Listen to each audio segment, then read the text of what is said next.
semuanya, ketemu lagi di Karsa, kawan berbagi cipta dan rasa. Di edisi kemarin kan kita udah ngobrol nih sama seorang komposer gamelan, kemudian dengan penggiat seni tari. Nah, di edisi kali ini kita bakal ngobrol dengan seorang dari dunia yang berbeda. Dia adalah seorang penyanyi, kemudian visual artist juga, dan dia juga punya project yang concern terhadap mental health dan mindfulness. Ini akan jadi obrolan yang menarik, jadi bagaimana tiga hal ini bisa saling bersinergi. Jadi pastiin kalian nonton videonya sampai akhir, oke?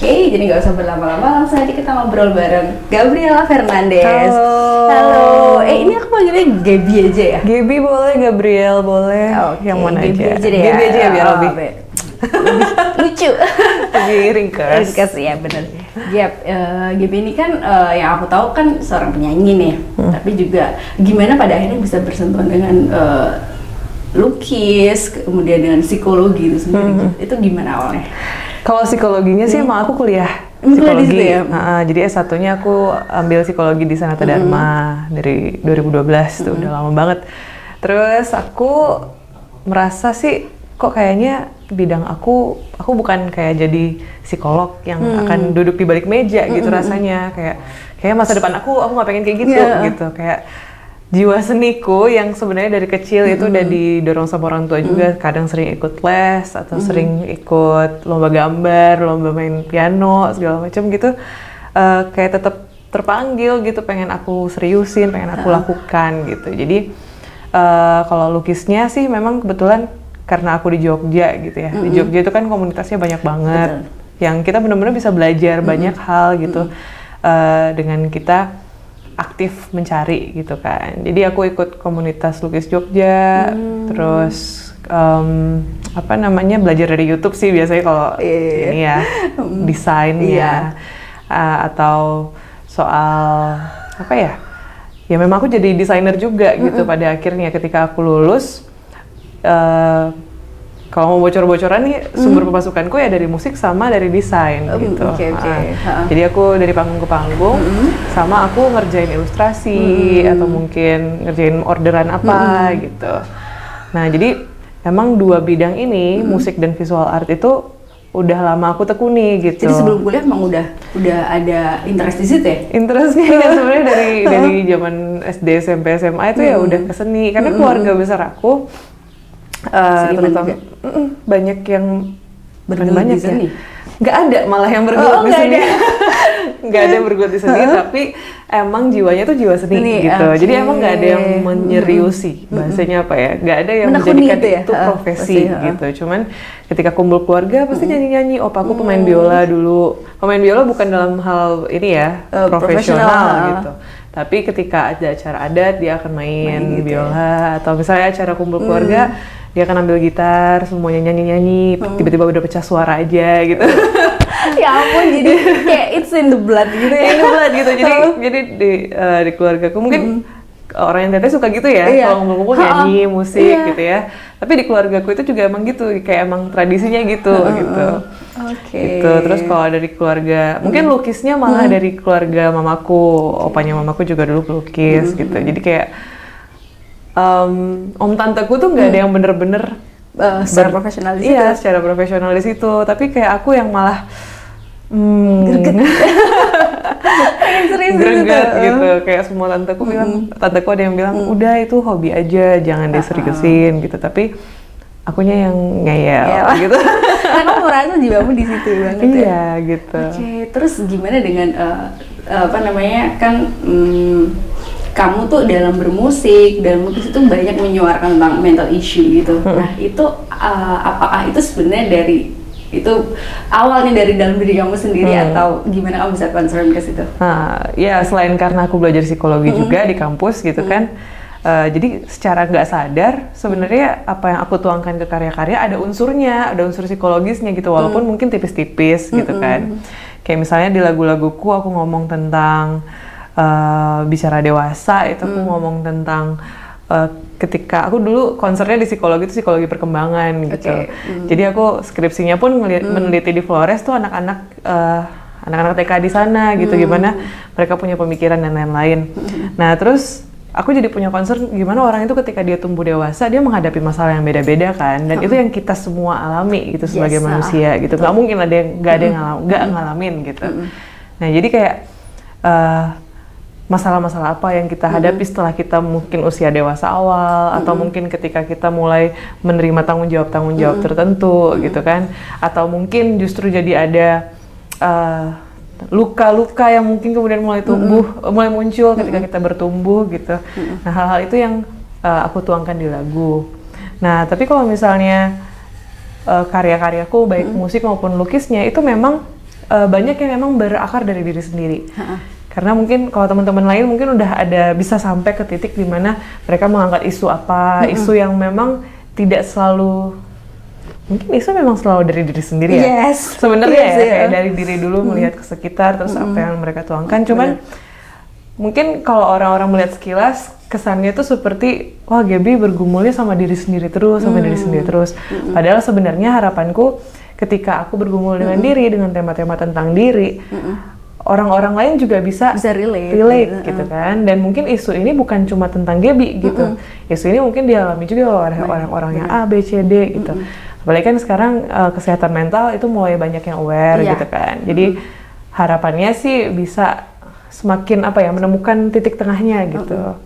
Untuk untuk memandang mental health itu maksudnya untuk supaya orang itu bisa lebih aware dan memandang isu tentang kesehatan mental tuh lebih wise lagi ya.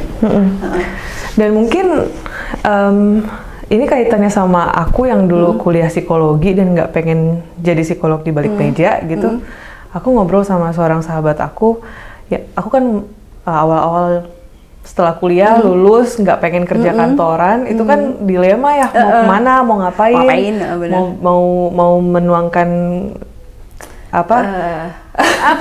keresahan seniman banget ya bahasanya, mau menuangkan kegelisahan, mau menuangkan ide-ide itu juga dalam bentuk apa gitu kan. Terus sahabat aku ini bilang,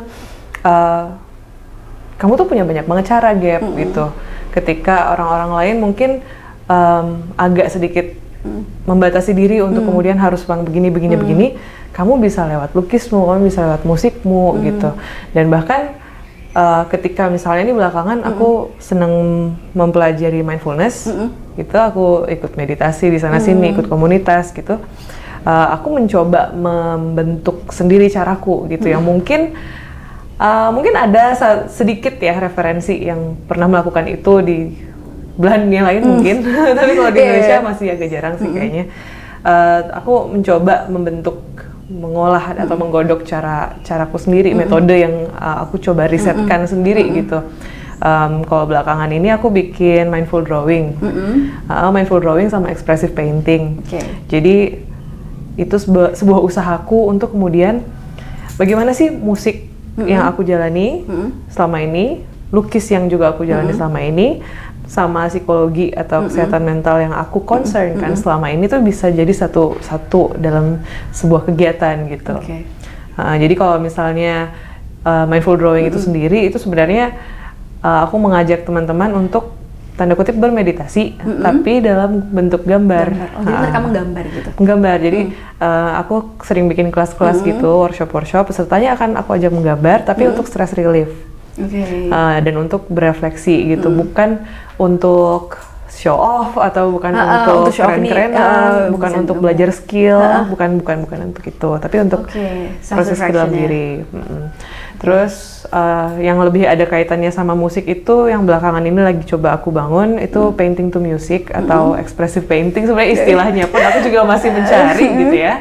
Tapi intinya aku pengen mengajak teman-teman yang ikut itu untuk merespon musik yang aku mainkan atau teman-teman yang lain mainkan. Dan menurut aku musik itu kan sangat bisa memancing perasaan gitu ya, memancing emosi tertentu gitu atau memori tertentu gitu.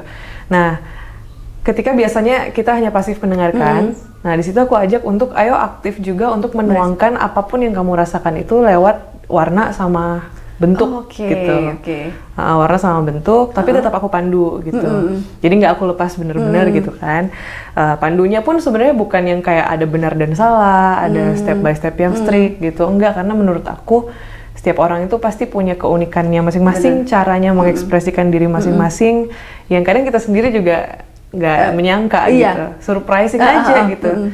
Kayak aku sendiri yang posisinya waktu itu sedang membagikan cara atau metode ini, justru malah belajar banyak dari respon yang kamu dapat respon yang mereka buat gitu. Kayak misalnya waktu aku pameran tunggal di Via kemarin, aku sekalian bikin workshopnya juga kan. Terus umurnya tuh beragam tuh, ada yang ibu-ibu, ada yang masih remaja, ada yang anak-anak nih. Ada yang anak-anak yang ikut gitu kan.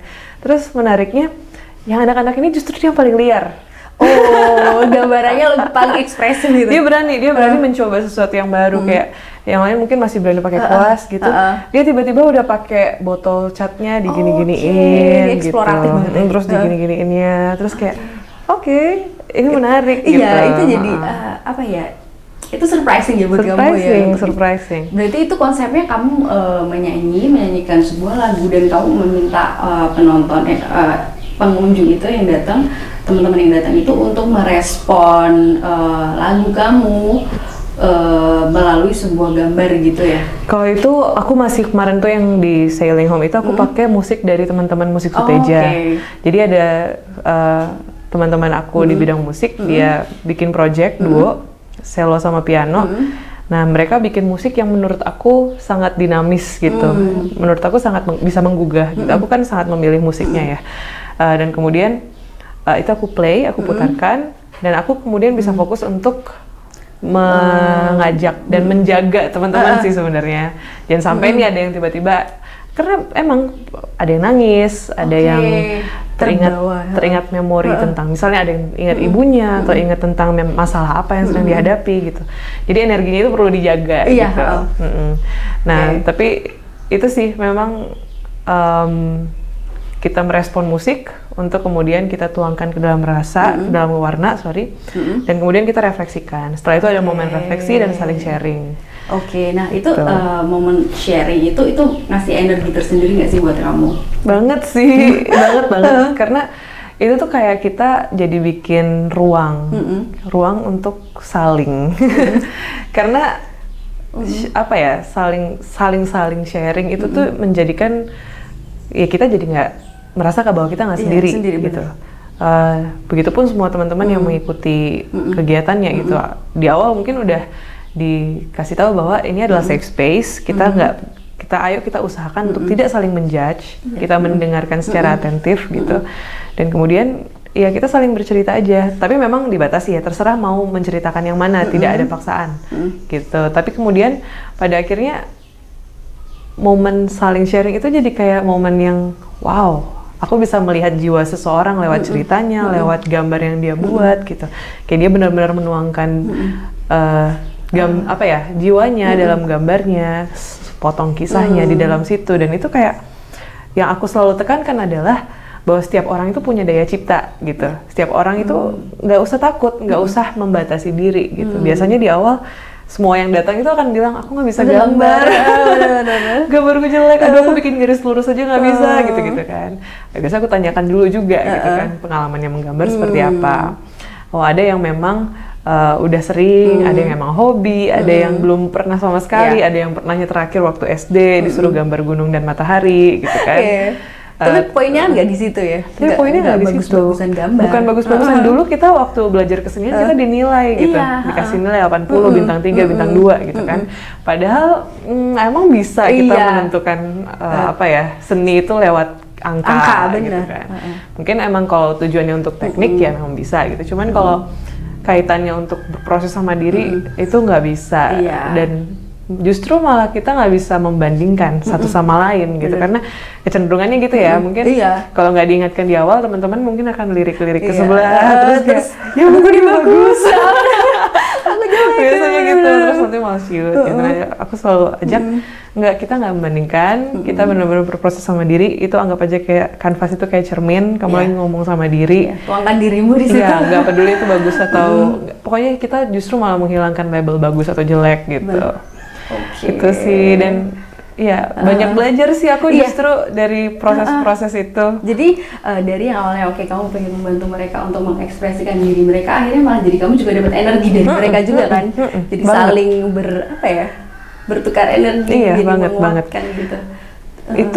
Itu kerasa banget sih kayak di dunia musik pun ketika kita online gitu kan beda banget ya. Iya, gimana perbedaan respon penonton ketika online dan Energi offline yang pertukaran energi itu harus melewati layar kaca Iya. dulu atau layar kotak gadget gitu. Beda banget sih. Gimana bedanya gimana, Gap? Sampai sekarang sih masih tetap rindu sama suara penonton langsung dari panggung gitu ya, tepuk tangan atau suara apa namanya, suara riuh gitu, atau mungkin suara hening, krik-krik misalnya ya. Atau Iya sih. setidaknya kita bisa melihat langsung gitu ya. Bahkan ketika aku di panggung dan bisa melihat penonton itu, mungkin ada yang ngangguk-ngangguk, ada yang terharu, ada yang matanya berkaca-kaca, Iya. ada yang terdiam, ada yang main HP gitu, tetap aja. Ada yang mungkin berdirinya gini terus mukanya berkerut-kerut gitu. Macam-macam ya, Macam-macam gitu. Itu menarik, itu Iya. tuh apa ya, experience tersendiri gitu kan. Terus apa ya, itu kayak ada pertukaran di setiap momennya. Jadi kayak setiap kali aku memainkan nada atau sampai di lirik apa dan ada respon, itu kemudian aku balikkan lagi energinya dan saling gitu kan.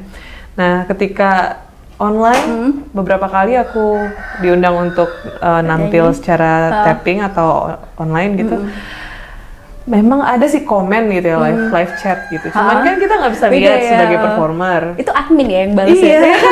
Bukan game Kita nggak bisa lihat secara sebagai performer, dan memang sangat terbatasi sekali ruangnya gitu. Ruang interaksinya jadi Iya. ada media apa ya, ada orang ketiga di tengah. Iya, nggak langsung gitu kan. Cuman memang itu tantangan sih. Dari awal pandemi semua musisi ketika di interview pasti juga bilangnya gitu ya, ini sulit tapi ini tantangan, kita cari caranya gitu kan. Jadi ya kayak sebenarnya terpikir beberapa hal sih. Kalau dulu offline aku biasanya selalu nyediain kertas coklat kecil-kecil, aku bawa dari rumah, aku gunting-gunting gitu, sama nyediain spidol snowman 1000-an yang kemudian aku sediain beberapa. Kemudian sebelum aku nampil aku bagikan dulu gitu. Ya, yang kira-kira yang secukupnya kertasnya gitu kan. Terus aku request, boleh nggak tulisin arti rumah buat kamu itu apa gitu, atau tumbuh dewasa buat kamu itu artinya apa gitu. Jadi kayak reflektif sih. Mungkin karena aku dulu di Sanata Dharma itu kan apa namanya, Terbiasa ini ya. iya, sangat-sangat reflektif gitu vibe-nya gitu kan. Dan jadi kayak masih terbawa sampai sekarang.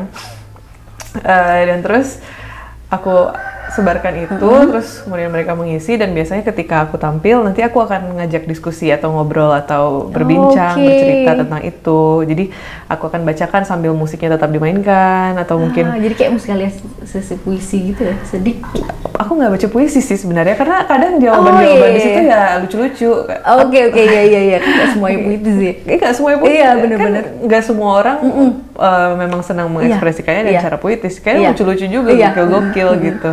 Kayak misalnya apa yang kamu anggap sebagai rumah, anjing aku gitu, kayak gitu-gitu. Jadi kayak ya udah, justru malah ada interaksi yang bikin, misalnya aku bacain itu semua pada ketawa misalnya, atau ada yang merasa relate juga, ngangguk gitu. Hal-hal kayak gitu yang kemudian ada pertukaran yang menyenangkan gitu. Iya, jadi Gaby nggak hanya menganggap penonton, oke nih kamu cuma dengerin, kamu pasif dengerin musik aku, tapi kamu ajak mereka untuk berinteraksi, bahkan untuk mereka menuangkan idenya dan kalian sharing bareng di situ ya. Iya, seru banget sih. Itu seru banget. Dan dulu waktu aku jadi teringat, aku sempat berproses beberapa waktu di Kalanari Teater. Nah di situ kan ada satu pertunjukan namanya Pulang Paling. Nah di Pulang Paling itu benar-benar nggak ada jarak antara kita performer sama penonton. Justru penonton jadi performer, performernya kadang jadi penonton gitu. Jadi modelnya itu adalah kita di spot-spot di rumah, bukan rumah, di base campnya. Apa ya, base camp ya? Iya, sebut aja base camp. Di base campnya mereka di Jeblok, dekat sawah kan, benar-benar pinggir sawah. Terus kayak gini nih, misalnya ada ruang sini, terus ada halaman depan, terus ada yang dekat lapangan gitu. Yang tampil, yang perform ini akan ditempatkan di spot-spot itu kan. Terus dalam spotku kemarin, setelah kita coba brainstorm apa ya yang kira-kira bisa dilakuin, karena aku seneng nyanyi, terus aku seneng improvisasi gitu kan. Jadi aku sama seorang teman namanya Rani, tugasnya adalah kita ngajak ngobrol tentang rumah. Emang tema yang aku senangi juga gitu, dan memang tema besar pertunjukan Pulang Paling itu emang tentang rumah. Gitu, jadi tugasku dan Rani waktu itu adalah, ayo kita ngiringin, kita ngajak mereka datang sebagai tamu di rumah gitu, tapi kita ajak ngobrolnya pakai nyanyi. Oh gitu. Jadi bener-bener selamat datang yang ada di sini, gitu-gitu. Terus mereka jawab sambil nyanyi juga. Mereka jawab, ayo jawab tapi sambil nyanyi, gitu. Jadi kerjain penontonnya gitu kan. Datang-datang apa sih kok malah tiba-tiba orang nggak bisa nyanyi ya kan malu. Masa malah tiba-tiba disuruh nyanyi gimana sih gitu kan. Tapi seru justru malah ketika ada yang jawab namaku apa gitu. Yang lainnya pada seru-seruan juga. Seruan gitu. sih. Tuker-tukeran gitu, bener-bener kita seru-seruan aja di situ. Dan itu menurut aku experience aku belajar di Kalanari waktu itu ya, wow ternyata aku juga bisa bikin kayak gitu. Ternyata aku juga bisa, aku yang selama ini mengira diri aku sangat introvert gitu, gak pedean misalnya ya. Ternyata ketika lewat dalam wadah seni itu aku bisa terbuka gitu pintu-pintunya. Oh ternyata ada cara ini, oh ada ternyata ada metode ini, bukan metode sih, serius banget ya. Ada cara ini, ada experience seperti ini gitu yang ternyata aku bisa melebarkan perasaan atau experience itu bukan cuma di dalam diri aku sendiri, tapi juga buat orang-orang yang hadir saat itu gitu. Dan bagaimana seni itu jadi bisa menularkan rasa, itu menurut aku sesuatu yang sangat menyenangkan sih. Iya. Dan kamu tuh pernah menyinggung bahwa seni itu bisa jadi terapi gitu. Iya. Gimana kamu bisa ini nggak share tentang pandangan kamu? Kan aku yang menarik adalah aku tuh pernah scroll statement kamu bahwa wah kayak poin jauhnya. Jauh dong. Ada keluar ke Instagram dan gitu, apa namanya, kamu pernah bilang bahwa kadang orang itu yang mereka ketika mereka dealing dengan mental issue, mereka itu takut untuk share karena bisa dijudge, kadang malah disepelekan gitu. Tapi ya they don't understand but arts understand itu benar sih. Arts understand gitu bahwa seni bisa di seni kamu bisa apa ya, itu jadi safe space buat kamu untuk mengekspresikan diri kamu dan segala keresahan kamu itu. Gimana aku pengen kamu sharing itu sih, lebih jauh lagi. Iya. Kalau misalnya musik atau lukis atau seni ya secara keseluruhan sebagai terapi itu sebenarnya emang udah ada ininya, udah ada apa ya istilahnya bidangnya mungkin ya di dunia kesehatan mental, di dunia psikologi sendiri. Dan memang udah ada art terapist. Jadi memang ada apa ya, tenaga medis, bukan tenaga medis, tenaga apa ya? Tenaga kesehatan mental itu istilahnya apa ya? Praktisi kesehatan mental mungkin istilahnya. Yang memang menspesialisasikan dirinya sebagai art terapis. Nah itu memang harus sekolah lagi dan benar-benar harus ada itu ada ilmunya ada ilmunya dan emang secara formal didapatkan gitu. Di Indonesia sendiri bahkan yang benar-benar resmi sebagai art terapis itu mungkin nggak nyampe 10 saat ini. Masih sangat jarang ya. Masih sangat jarang. Tapi menurut aku justru di Indonesia cara seperti itu malah lebih masuk sih, gitu. Menurut aku ya, ketimbang misalnya terapi secara CBT atau yang lain-lain gitu ya. Mungkin di Indonesia mungkin bisa lebih terbuka gitu. Cuman ini pandangan personal aja gitu. Bisa jadi benar, bisa jadi salah. Dan menariknya adalah hal-hal ini tuh apa ya? Kalau aku sih sebenarnya tidak menyebut diri sebagai art terapis gitu, bukan, karena memang bukan kapasitasku gitu. Biasanya art terapis itu memang benar-benar yang udah psikolog gitu, dan kemudian dia mengambil spesialisasi lagi, dan emang ada SOP-nya gitu. Nah, tapi ketika misalnya aku mungkin melakukan hal-hal ini gitu, aku mengajak teman-teman untuk kemudian berproses dengan gambar, yang aku lakukan adalah aku sedang tidak menterapi orang-orang secara khusus gitu. Misalnya ada yang punya kesehatan mental tertentu atau trauma berat tertentu, itu bukan kapasitasku gitu. Aku udah disclaimer dari awal, dan aku memang hati-hati banget karena itu kan kaitannya sama jiwa seseorang gitu kan. Bener. Itu emang harus hati-hati banget gitu. Jadi aku memang selalu disclaimer di awal, aku bilang ini adalah art seni yang memang sifatnya terapeutik Tapi aku sedang tidak menterapi teman-teman, karena posisiku di sini aku sedang berbagi, kita berproses bareng, kita saling cerita. Aku cuma menciptakan ruang gitu, dan mungkin membagikan cara yang aku pakai untuk berproses dengan diri aku sendiri juga gitu. Siapa tahu cocok, ayo kita lanjutkan. Kalau misalnya nggak cocok juga nggak apa-apa, karena metode-metode kayak gini emang cocok-cocokan ya. Setiap orang akan merasa apa namanya, aku kayaknya nggak deh setelah dia coba gitu ya, oh kayaknya bukan buat aku gitu. Tapi ada banyak juga yang ngerasa ternyata aku juga seneng ya kayak gini, yang sebelumnya belum pernah coba, belum pernah tahu karena belum pernah ada wadahnya gitu. Jadi kalau soal seni sebagai terapi sih seperti itu gitu. Cuman kalau misalnya dari pengalaman personal aku, misalnya kalau ngelihat lukisan-lukisan di belakang ini ini kan kayak beragam gitu ya. Terus kayak misalnya kalau teman-teman lihat di Instagramku itu kayak ujung ke ujung juga gitu, tiba-tiba kadang bisa lihat yang cute banget, yang kadang terus tiba-tiba bisa yang kayak apa nih tajam-tajam, terus apa nih kenapa gelap-gelap gitu, apa sih gitu kan. Kayak aku juga jadi mengenal diri aku lewat ini gitu. Tulisan itu kamu jadi malah makin aku juga berkaca juga gitu ya. Iya ya, kenapa di momen-momen tertentu aku bisa se-ekstrim ini misalnya, atau ada lukisan-lukisan lain di belakang sana yang aku nggak tunjukkan gitu ya, warnanya hitam dan merah gitu misalnya. Tapi di momen-momen lain juga ada lukisan-lukisan atau gambar-gambarku yang sangat cute, yang sangat bubbly, penuh warna gitu kan. Jadi kayak oh iya ya, aku jadi mengenal diriku. Aku range emosiku juga berarti cukup tinggi ya. Ya kalau rendah bisa rendah banget, kalau tinggi bisa tinggi banget gitu. Jadi emang apa ya, itu yang aku alami juga gitu. Dan kalau misalnya boleh bocorin dikit gitu, aku juga sebenarnya ke psikolog nih. Kayak saya beberapa lukisan di sini. Ini adalah misalnya yang ini, terus ini dan ini itu adalah hasil aku mencatat insight yang aku dapatkan ketika aku pulang dari psikolog. Jadi waktu itu aku pernah terapi gitu, karena emosiku ini juga sangat-sangat cukup naik dan turun, cukup ekstrim gitu. Aku mempertanyakan aku ini kenapa ya gitu, dan ada banyak pertanyaan-pertanyaan lain gitu yang kemudian wah aku butuh bantuan nih gitu. Aku udah merasa butuh bantuan, aku ke psikolog. Dan somehow ketika aku pulang, aku pengen mencatat itu kadang susah dituangkan dengan kata-kata gitu. Jadi kayak oke, aku lihat kanvas kosong ini nggak aku konsep gitu. Makanya memang bentuknya agak-agak cukup. Tapi ini terlihat estetik. Jadi kayak aku lihat kanvas kosong, aku mulai dari satu goresan, disambung dengan goresan lain, kadang dengan musik juga.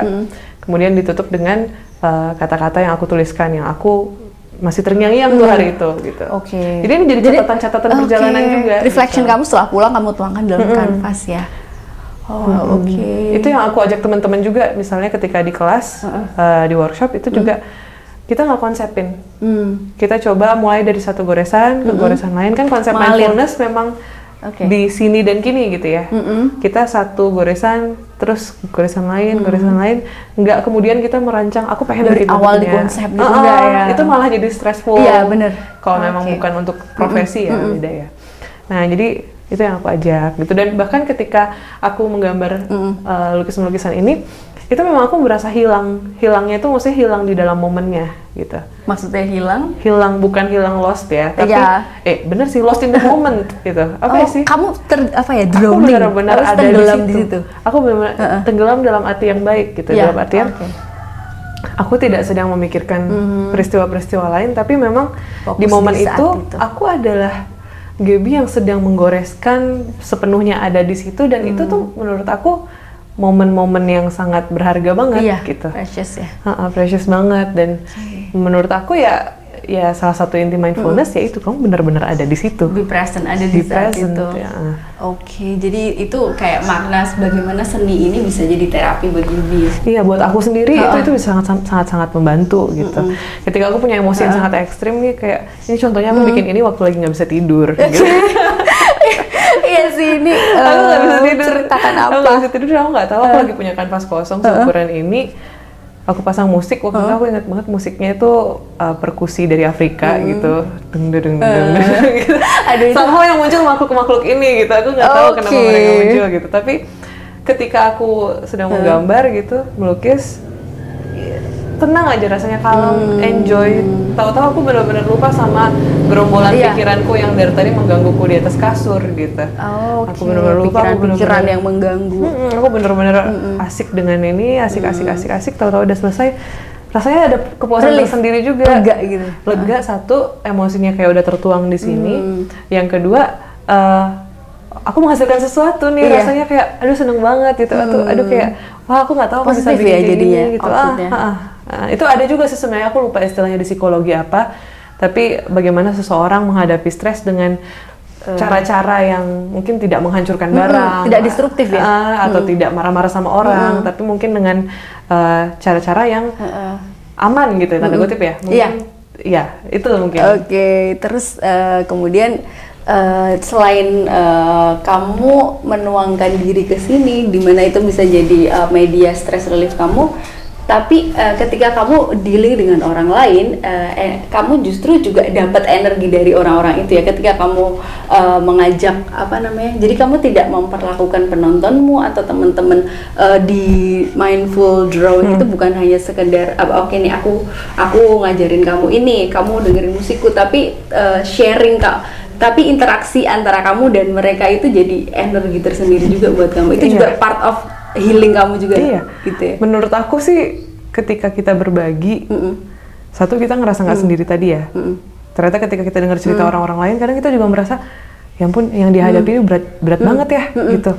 Aku kok udah mengeluh ya, gitu. Kayak kadang kita refleksi kayak gitu. Atau mungkin ngerasa, ya ampun dia juga punya pengalaman yang kurang lebih sama nih sama aku. Habis itu selesai sesi kita ngobrol, itu kan jadi punya teman baru, jadi sharing gitu. Terus bagaimana melihat apa yang aku lakukan ternyata bermanfaat buat orang lain, itu tuh juga sebuah perasaan yang luar biasa banget gitu. Ketika aku menerima respon dari mereka tentang Gap, makasih banget udah memberi ruang buat aku meluapkan rasa gitu, atau mungkin makasih banget aku jadi tenang nih habis semingguan pusing gitu misalnya.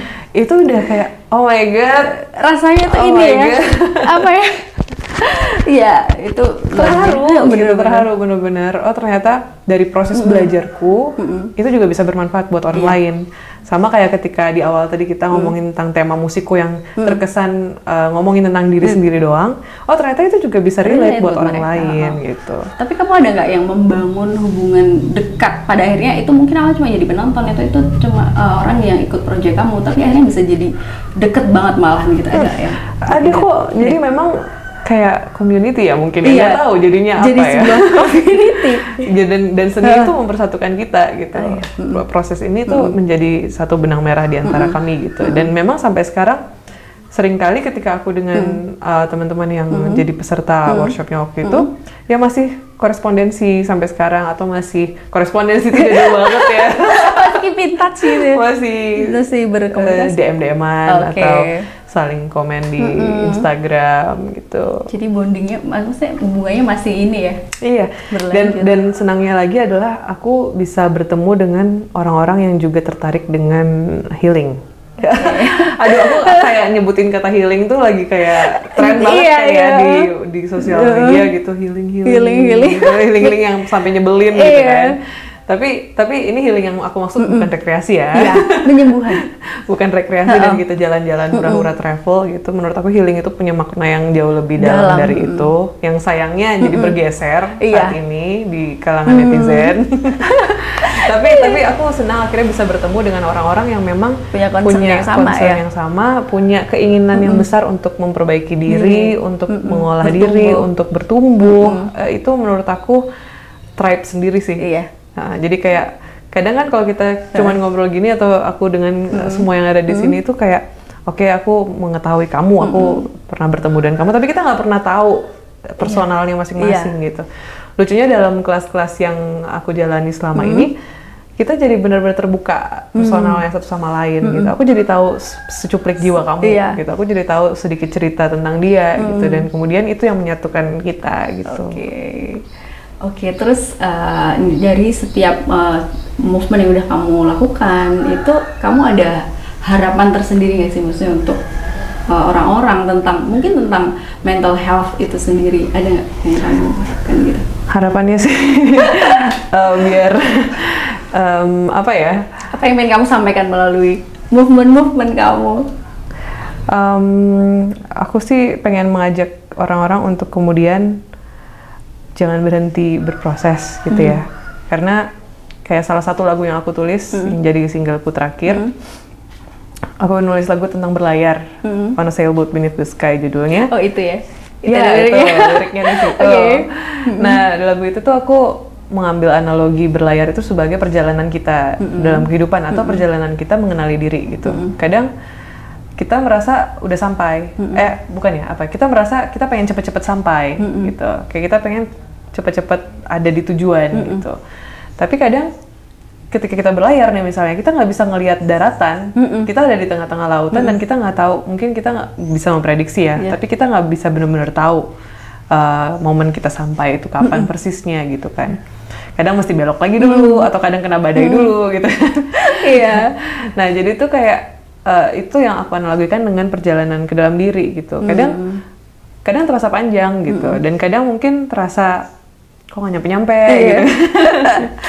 Tapi yang pengen aku ajak adalah ini juga reminder buat aku ya, bagaimana kita bisa ingat untuk enjoy the process gitu. Menikmati setiap goresannya gitu, menikmati setiap nada yang kita mainkan, bukan merasa buru-buru pengen lagunya selesai atau merasa buru-buru pengen lukisannya jadi gitu, tapi menikmati setiap proses. Setiap proses, momen-momen kecil yang ada di dalam proses perjalanan itu gitu. Jadi jangan berhenti dan jangan menyerah di tengah jalan gitu, karena justru di di dalam tengah perjalanan itu banyak. Itulah aku sempat selalu bilang kayak gini setiap kali aku manggung. It's not about the destination, it's about the journey. Itu bukan dari aku sih, aku nggak tahu, itu pengetahuan umum lah. Tapi intinya bukan tentang hasil akhirnya, tapi tentang perjalanannya itu. Perjalanan itu adalah rumah itu sendiri, itu yang selalu aku sampaikan. Perjalanan itu adalah rumah itu sendiri. Kalau kita udah sampai bisa di titik dimana aku enjoy sama setiap momen di titik ini, ya udah gitu ya. Iya, when you live in the moment gitu. Iya gitu, itu masih PR besar sih buat aku gitu. Cuman pengen bisa untuk melakukan hal itu. Dan kamu pengen mengajak orang-orang untuk melakukan proses itu ya, untuk menikmati prosesnya, untuk nggak usah buru-buru sampai. Oke, proses mengenali diri kamu itu memang proses yang panjang. Tapi aku jadi terharu. Soalnya aku jadi teringat, aku jadi kayak refleksi sama diri sendiri juga barusan. Aku udah melakukan itu belum ya?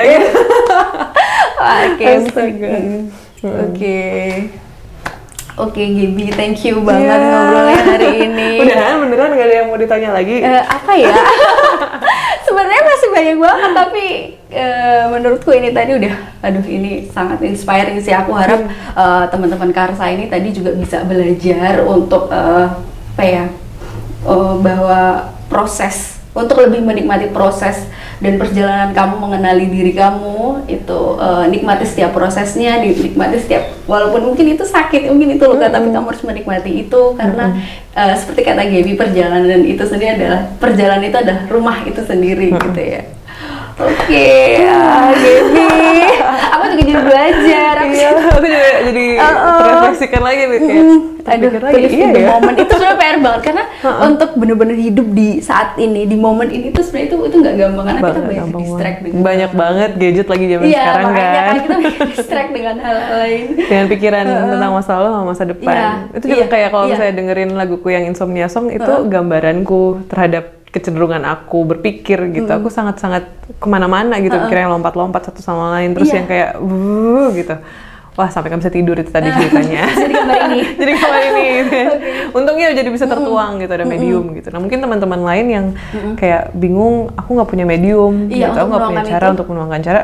Coba aja gitu, terbuka aja sama hal-hal baru gitu kan. Karena kadang kalau kita nggak coba, kita nggak tahu apakah itu cocok sama apa enggak sama kita gitu. Jadi dan mencoba menghindari ekspresi yang destruktif ya. Kita mencoba menuangkan ke hal-hal yang lebih positif kayak gitu ya.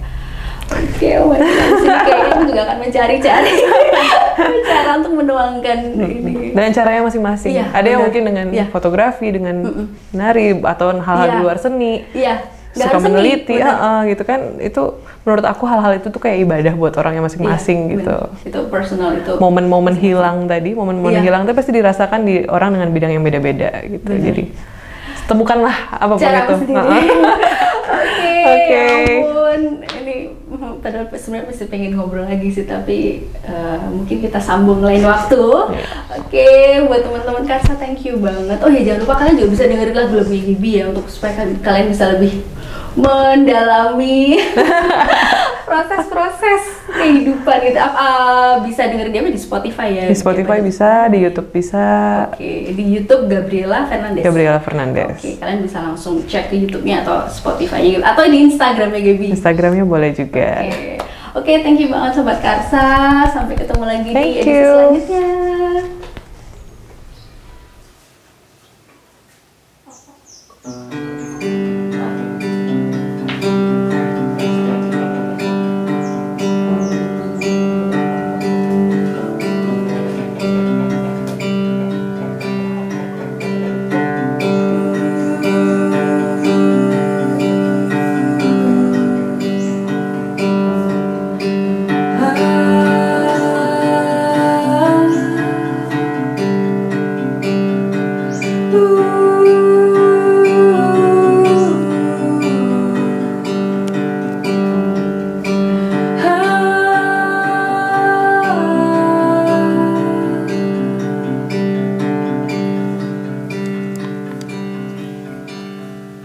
Ku berjalan, terbangun, terjatuh, tetapi merintih.